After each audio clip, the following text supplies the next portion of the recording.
Hello! Today I'm going to talk about another significant study which was published in Nature Medicine on April the 11th, just a few days ago. And let me tell you why I think it's significant and why it offers hope and solution for even serious depression. The authors of that study are coming from Cognitive and Clinical Neuroimaging Laboratory, Imperial College of London in UK, and they basically try to elucidate the effect that psilocybin as psychedelic compound and many related medicines are actually having effect on the level of symptoms and the structural changes in the brain of persons who had clinical depression. This study was based on at least 5 different studies in last years examining the role of psilocybin in treatment of depression. And this particular study had actually 2 arms. One arm was giving patients psilocybin within 1 week, and after that they gave them for 6 weeks placebo, meaning they didn't actually receive any additional therapy. And after that they were screened. Before and after that therapy they were screened in MRI, magnetic resonance imaging. And in the second arm of research they tried to compare and combine SSRI antidepressants with psilocybin treatment. So in the beginning, in the first week, patients who are suffering from serious clinical depression were given psilocybin, and during the 6 weeks they were given escitalopram, which is very often used antidepressant drug. So basically, when they actually wanted to see whether some structural or functional changes can be noticed or confirmed in patients in comparison between and after. I'm very happy that this is out, because I will tell you how I think it is in connection with previous publication and body of knowledge we have in connection to successful treatment of depression. First of all,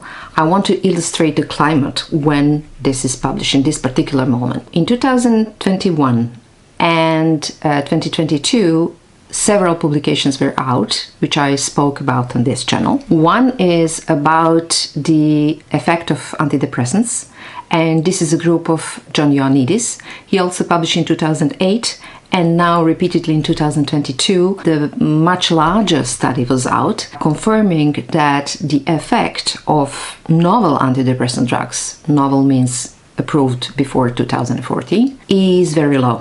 Their effect size is, according to Cohen's d, very small, because it is lower than 0.3 Cohen's d.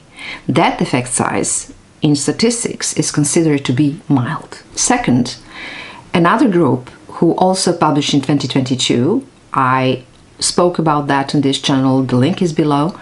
They confirmed that both antidepressants and psychotherapy, which are the first pillars of treatment of depression, current psychiatry, none of them actually had larger effect than 0.3, in some cases 0.32, which is again low. I'm talking here not about p-values, I'm talking about Cohen's d now, because I'm convinced that only reporting effect sizes have real practical significance in translating some methodology in clinical practice, unlike p-values reporting only. This publication is coming after it is confirmed that first choice therapy in depression, antidepressant drugs or medication, are having really mild effects. They have problems with withdrawal, because people who are taking antidepressants for a long time have problems withdrawing from it. Then many of them have serious side effects affecting the quality of life of the patient. And fourth, they have pretty mild effectivity, as we see in large collaborative studies, which were umbrella studies, meta-analysis, etc. To add to this, not only that antidepressants which are widespread are not working well enough, because the risk after the stopping of medication for patient to get sick again are high, and we have that withdrawal problem. The situation that we have now, only with publications which are out in last 6 months, is that both central pillars of treatment of depression in current psychiatry are having pretty low results, low effectivity, both medication, antidepressant medication, and psychotherapy or psychological and psychiatric treatments. So what do we do now? One of the things which have promising results were psychedelics. Psilocybin is the central compound here, and there are many related medications which were given promising results, but on small samples. But now this study is giving us the proof how psilocybin actually affect the brain of persons who were suffering from depression. I have to get back on previous work of our group. We actually showed based on EEG. And this is in connection to prior MRI studies and some other functional studies using other more expensive neuroimaging methods, that something is wrong with the functional connectivity within frontolimbic network. What that does mean. Frontal regions on cortex of brain are known to have very important role in depression. And limbic system which is controlling emotions and where amygdala is and other regions which are found to be significantly affected in people who are suffering from depression are connected, because usually the control should exist between prefrontal cortices, higher command system in the brain, and limbic system, which is considered deeper, older structure.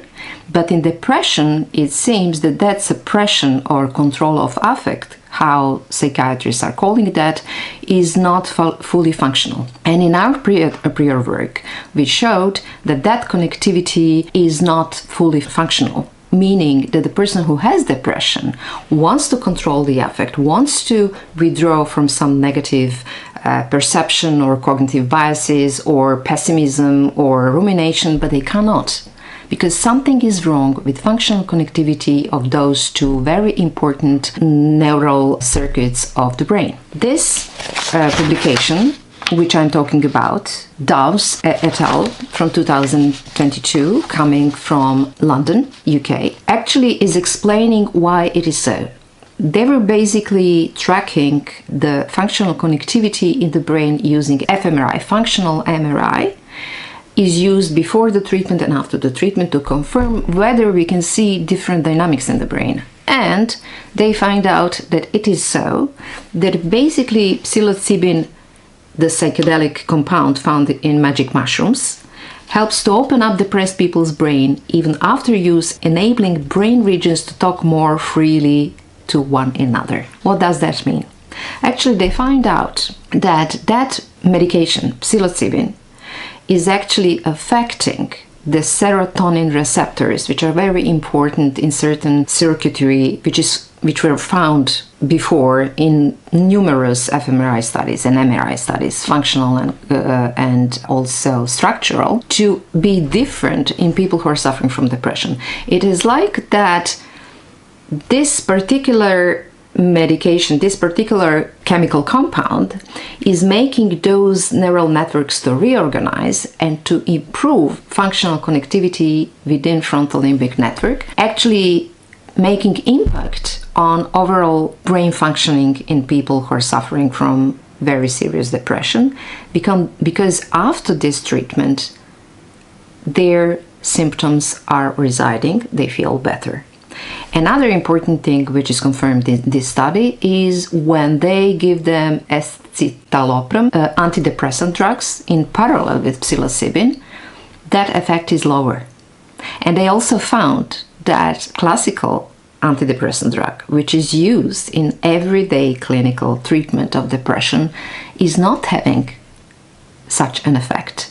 It's not giving lasting effect on brain, because once you stop taking it, the symptoms are coming back. So I'm very happy that this publication is coming out, because finally we can understand better how psilocybin and other promising medications like this can work and can contribute to much better treatment outcomes of depression.